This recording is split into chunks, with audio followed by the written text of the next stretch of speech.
Kevin Pillow for Prep Sportsnet and KRP Broadcasting, and we are here at the Gymnastics Academy, and I'm here with a good friend of mine. I've known this guy for a couple of years. Typically, we're outdoors and we're doing a lot more running. We were usually out at Palm Desert High School for the track and field finals over at Palm Desert High School. I'm with Agustin Noriega, but now we're kind of switching gears a little bit more of a flexible sport, and that is gymnastics. We're here at your bread and butter, the Gymnastics Academy here in Thousand Palms. Just tell us a little bit about the program. How did you get involved with gymnastics? What made you get into this sport? I mean, obviously you were so involved with track and field, more behind the scenes, doing the timing and stuff. But what got you into gymnastics? So my dad has been coaching for about 40 to 45 years.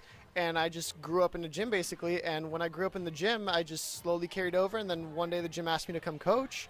And I said, sure. And then one class turned into another class. And I started coaching team. And then now I have to do the backside of stuff, like in actual tournaments. And we're actually hosting a big tournament in Palm Springs Convention Center Friday, Saturday, and Sunday.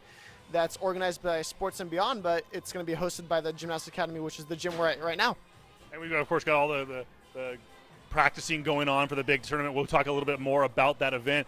Obviously, you and I were talking before we started shooting, was actually, you were unaware of this, that actually gymnastics is a sanctioned CIF Southern Section sport. Would you like to see this sport grow more? Obviously, it's so well known worldwide. Obviously, the United States has done so well, having been, I think, the defending gold medalist in the all-around and for several years. It's been such a huge, it's a huge sport. It's a huge ratings drive for NBC and the Olympic Games on television. What has the popularity of Team USA done for the business here and helping drive new athletes to this sport? And also, would you like to see high school? The high school element of gymnastics come out here to the Coachella Valley? Well, as a business, I know for a fact that even like when the Olympics started to the end, we, even just as kids, in quantity of kids just doubled and then tripled, and then it slowly died off. But we kept a lot of those kids that came out for the gymnastics because gymnastics is one of those, it's either the second or third most watched sports in the Olympics. So as a business driver, it brings in a whole bunch of kids in. And then as the Team USA, because I do know a couple of the athletes, my dad did coach the three Olympians from a couple Olympics ago, but every gym every year gets more athletes when it comes close to the Olympics. In regards to high school, I'd love to see this sport grow. I mean, this is where I grew up. I lived in the gym, and I'd love to see more kids come towards the sport. Now, of course, we mentioned before you are an Aztec graduate. You graduated class of 2016 from Palm Desert High School. You know you've got a lot of friends, a lot of connections at that school. Is there some gymnasts at Palm Desert High School? Could the Aztecs put together a gymnastics team and be competitive? Come on, I figured you got some connections there. Yeah, as a matter of fact, two or three of our gymnasts here are Aztecs, and in the next 2 or 3 years, we have a bunch of 7th and 8th graders that are going to Palm Desert High School, and we would love to see a gym open, but it's such an expensive sport to start off at first that I'm not sure I'll see that happening soon, but maybe in the long run, maybe. I hope so. Who knows? I mean, if gymnastics does pick up here in the Coachella Valley, maybe the Gymnastics Academy here in Thousand Palms becomes a host site for some of those competitions. We know that cheerleading actually is going to become a CIF Southern Section sanctioned sport, I believe, as early as 2018.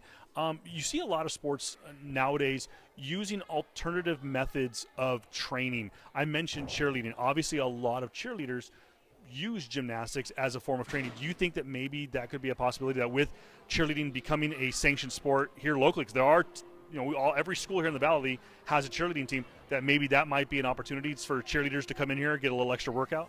Well, in regards to that, I mean, as soon as cheer season starts and even closer to tryouts, we get packed. Our tumbling classes get packed with girls. I mean, our classes go from 7 kids to like 20 kids, and 11 of those girls will only be girls that want to improve their tumbling for their cheer at high schools.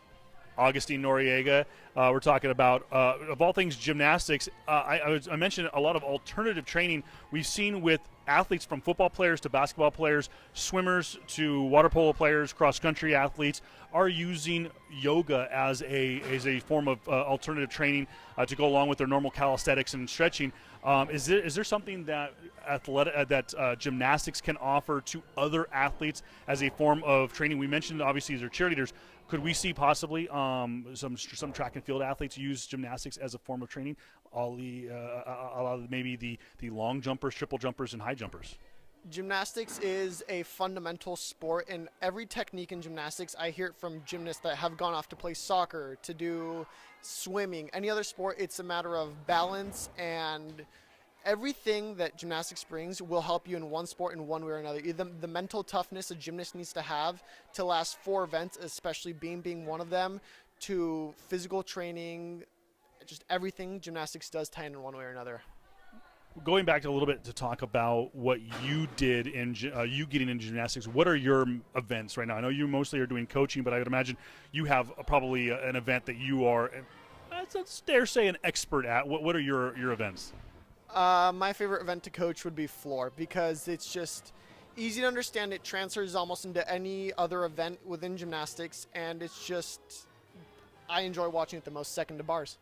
And that obviously is one of the more popular events to watch in the Olympics. Obviously, it's been a big ratings boost, obviously, in Beijing in 2008, and then, of course, in London, and then this past year as well in Rio.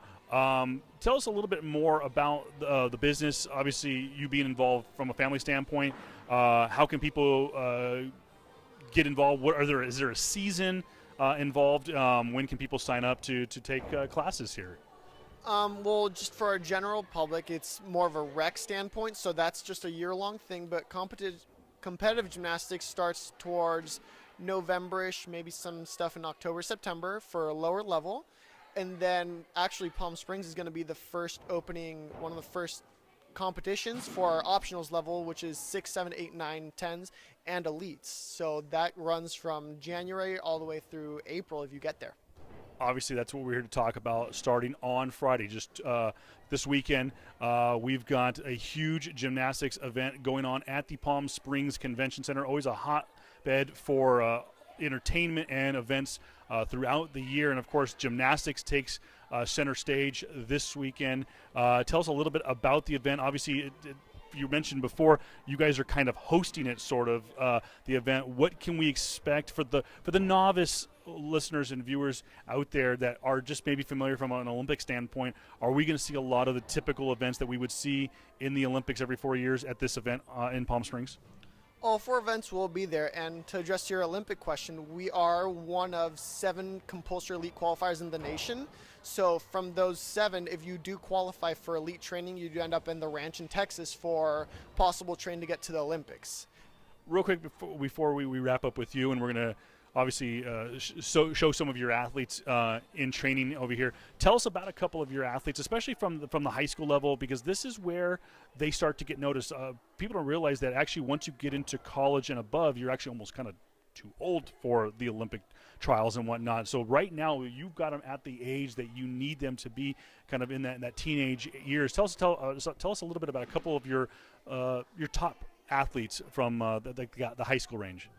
So a couple of our top athletes, they're freshmen and sophomores right now. They're great athletes, great mentally. I've always said gymnasts are different mentally, and you'll see them stand out, and they're more fun to be around, and it's a gym thing, and they carry around as a family, and it makes everything better, from schooling to sports to just a community. And what are these 2 athletes' names? I'm going to go with Megan Rodriguez and Zaina. I'm not sure what her last name is right now. I'm guessing, are these the 2 Aztecs that you talked about, or? One's an Aztec, and then one she drives all the way out here, but she goes to school out in Imperial. Oh, wow. So it makes a little drive just to come out to the academy. So you've got people from not just right here in the Palm Desert, Thousand Palms area, but all around the Coachella Valley and all around the Inland Empire and the High Desert. So you guys have a great facility out here. We'll put the information about the gym on the link on this video, so check that out. Anything else that you'd like the fans out there to know about this sport and this event coming up this weekend? come out this weekend. I mean, we will have high level, low level, and even elites being out here, and just come watch and see what it's all about. Is it going to be what's the price to get in? Is it going to be? The price to get in is going to be $8 a session, about roughly for general audience. And then you can buy a pass for $25 for the whole weekend. I think that's a pretty good deal. So if you're a fan of Olympics or a fan of the Olympics, a fan of gymnastics, it's going to be a great event out at the Palm Springs Convention Center. I apologize. And basically for the low price of $25, you can see some high-quality gymnastics all weekend long out here in the greater Palm Springs area, out at the convention center. Again, we'll have more information on our website. Agustin, it's always a pleasure to catch up with you.